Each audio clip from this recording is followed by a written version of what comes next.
So, what about seasonings? Salt, pepper?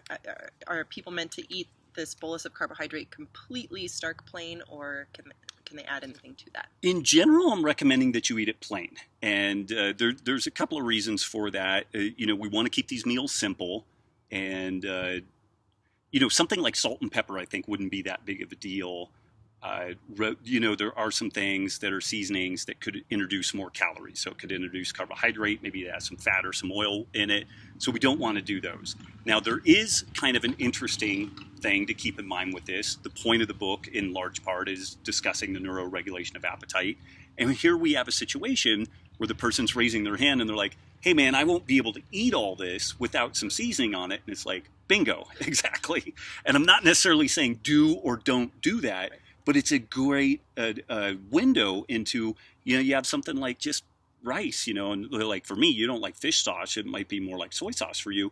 If I have a bowl of rice, I could probably eat it, X amount of it. If I have some fish sauce on it, I could probably eat double or triple that. So that's just something to keep in mind, like a very simple tweak in the flavor profile via some seasonings can dramatically increase the amount that you can consume in some of these otherwise kind of bland foods.